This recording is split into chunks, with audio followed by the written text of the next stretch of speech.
Assalamualaikum warahmatullahi wabarakatuh.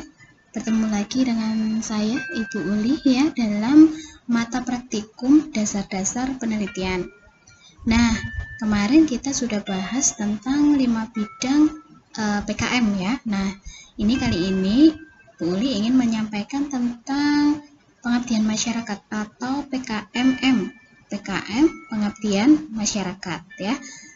Nah, PKM ini intinya adalah tujuannya menumbuh kembangkan HOTS, yaitu Higher Order Thinking Skill. Kemudian mengembangkan kreativitas berpikir melalui implementasi Tridharma perguruan tinggi. Apa saja Tridharma perguruan tinggi itu? Pendidikan pengajaran, penelitian pengembangan, dan yang terakhir adalah pengabdian kepada masyarakat. Nah, salah satunya PKMM itu adalah berlandaskan pada yang nomor 3 ini, pengabdian kepada masyarakat. Nah, PKMM itu atau PKM pengabdian masyarakat itu topiknya itu tidak dibatasi.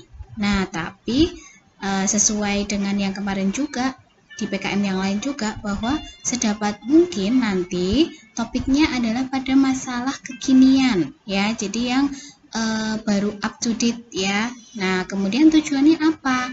PKMM ini tujuannya untuk menumbuhkan empati mahasiswa ya, jadi menumbuhkan perasaan empati, perhatian gitu ya kepada persoalan yang dihadapi masyarakat, bisa melalui penerapan iptek kampus, dan nanti akan menyediakan solusi yang tepat bagi persoalan dan kebutuhan masyarakat. Dan satu lagi, dia tidak berorientasi pada profit ya. Jadi berbeda dengan PKMK ya, yang kewirausahaan kemarin itu orientasinya salah satunya adalah profit.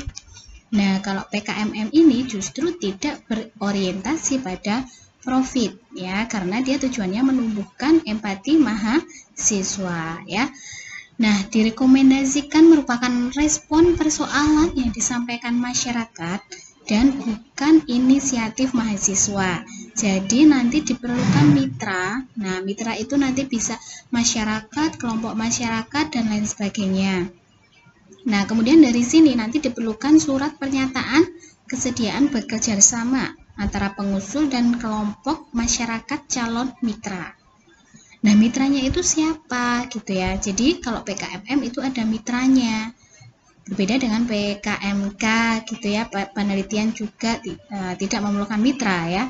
Nah, mitra, jika masyarakat mitra adalah suatu kelompok masyarakat, nah maka yang nanti bertanda tangan sebagai mitra bukan kepala desa, tapi kelompok yang memperoleh manfaat program tersebut. Nanti suratnya disertakan dalam lampiran proposalnya ya. Nah, apa sih PKMM itu ya? PKMM itu merupakan program bantuan ilmu pengetahuan, teknologi, dan seni dalam upaya menyelesaikan persoalan atau memenuhi kebutuhan kehidupan masyarakat yang tidak berorientasi pada profit. Nah, kalau kalian ingin menemukan solusi di masyarakat, maka pilihlah PKMM itu. Berbeda nanti jika kalian ingin mendapatkan profit dari PKM itu, maka kalian bisa masukkan ke PKMK atau kewirausahaan. Nah, dalam hal ini mitra antara lain, nah ini ya yang dimaksud mitra itu siapa saja sih? Nah, bisa sekolah, panti asuhan, pemerintah, Karang Taruna, bahkan kelompok PKK, ibu-ibu desa wisma, dan masyarakat lainnya ya. Jadi sangat luas sebenarnya ya. Nah, PKMM ini dapat berupa upaya atau usaha untuk membangun keterampilan usaha, penataan, dan perbaikan lingkungan. Ya, jadi nanti dia untuk seperti tujuannya itu, manfaatnya itu mengatasi buta aksara, kemudian pemahaman aspek, kemudian menambah keterampilan dalam usaha, itu juga salah satu termasuk PKMM gitu ya. Nah, dalam penyusunan proposal PKMM nanti akan ada beberapa poin ya. Yang pertama, mahasiswa diwajibkan terlebih dahulu terjun langsung ke masyarakat mitra. Jadi jangan kok ujuk-ujuk nanti kok kemudian langsung membuat proposal dengan mitra adalah PKK Desa A. Nah, padahal kita belum terjun langsung ke masyarakat mitra tersebut. kita kan harus mengobservasi dulu ya. Jadi harus mengobservasi keadaan nyata terkini dari masyarakat tersebut. Kemudian bisa melakukan PDKT ya, istilahnya sekarang melakukan PDKT dan bertukar pikiran dengan masyarakat untuk mengidentifikasi permasalahan mereka. Jadi nanti menemukan solusi bersama.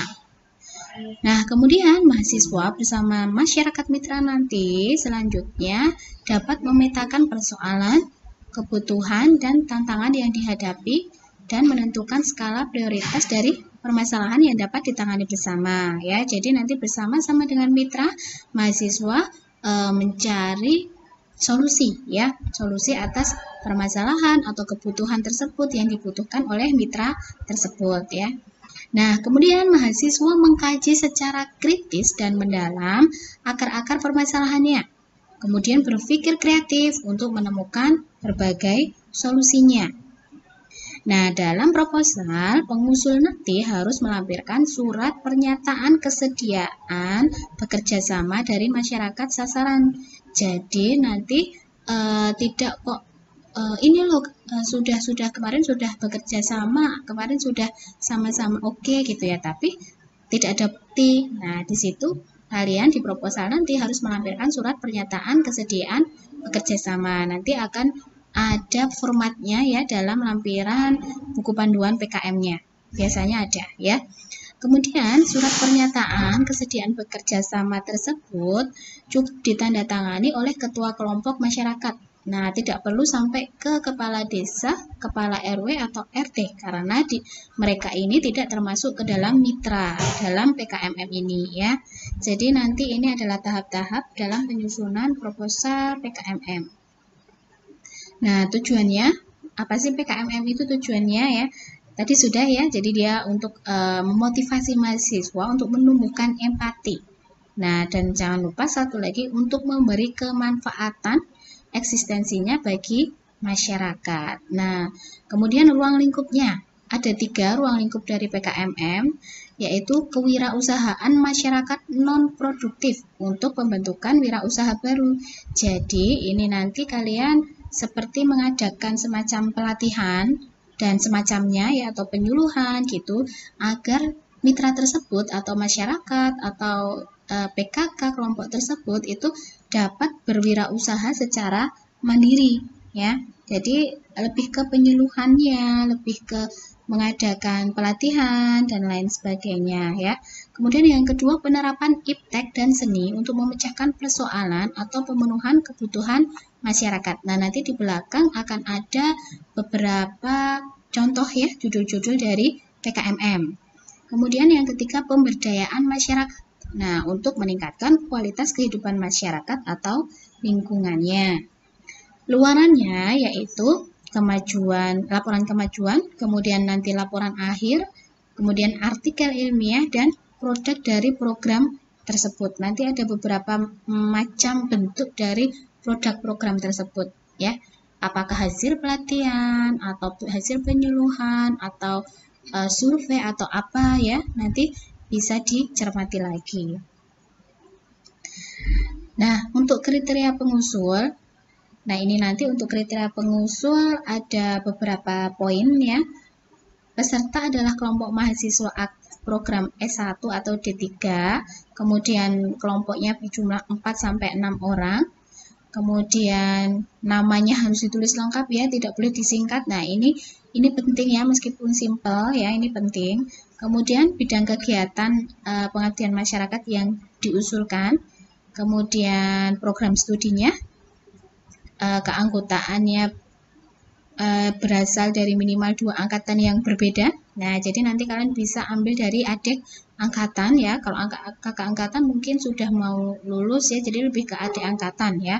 Kemudian besarnya dana kegiatan per judul 5 juta sampai dengan 12,5 juta. Nanti kalian bisa mengajukan sekian juta ini ya, dengan rincian tentu saja ya. Nah, ini ada beberapa contoh judul PKMM yang lolos pendanaan. Nanti bisa di ATM ya, atau amati, tiru, dan modifikasi. Nah, ini dari institusi lain. Nah, silahkan nanti bisa dibaca-baca ya contohnya. Nah, mungkin itu yang bisa Bu Uli sampaikan untuk PKMM ya, silahkan